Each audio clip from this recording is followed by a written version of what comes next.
ക്രിസ്തുവിൽ സ്നേഹം നിറഞ്ഞവരെ, ഇന്നത്തെ കാലഘട്ടത്തിൽ ചിലപ്പോഴെങ്കിലുമൊക്കെ ചിലർക്ക് ജോലി കിട്ടുകയോ അല്ലെങ്കിൽ നല്ല സാമ്പത്തിക സ്ഥിതിയിൽ വരികയോ നല്ല ജീവിത ചുറ്റുപാടുകളൊക്കെ വരികയോ ചെയ്യുമ്പോൾ അവർ പലപ്പോഴും മാതാപിതാക്കളെയും ബന്ധുജനങ്ങളെയും സുഹൃത്തുക്കളെയും ഉപേക്ഷിക്കുന്നതായിട്ട് നാം കാണുന്നുണ്ട്.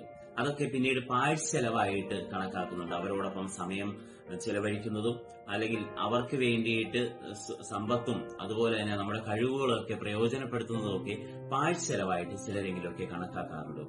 സ്നേഹത്തിന് വില കൽപ്പിക്കുവാനായിട്ട് സാധിക്കില്ല.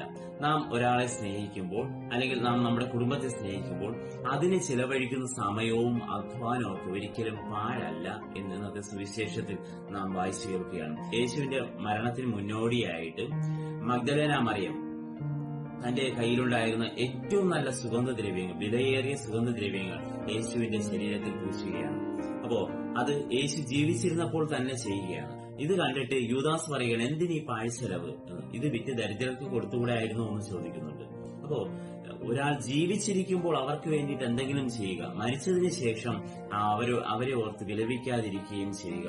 അപ്പോ നമ്മുടെ ജീവിതത്തിൽ, നമ്മുടെ ബന്ധങ്ങളിൽ, ചിലപ്പോൾ നമ്മുടെ മാതാപിതാക്കളായിരിക്കും, സഹോദരങ്ങളായിരിക്കും, അയൽക്കാരായിരിക്കും, സുഹൃത്തുക്കളായിരിക്കും, ഇവർക്ക് എന്തെങ്കിലുമൊക്കെ നാം ചെയ്യണമെങ്കിൽ അവർ ജീവിച്ചിരിക്കുമ്പോൾ തന്നെ ചെയ്യുക. അവർക്ക് വേണ്ടിയിട്ട് സമയം ചെലവഴിക്കുവാനും അല്ലെങ്കിൽ അവരോടൊപ്പം നല്ല വാക്ക് സംസാരിക്കുവാനും അവരോടൊപ്പം ആയിരിക്കുവാനും നമുക്ക് സാധിക്കട്ടെ. അത് പാഴ്ചെലവായിട്ട് നാം കണക്കാക്കാതിരിക്കട്ടെ.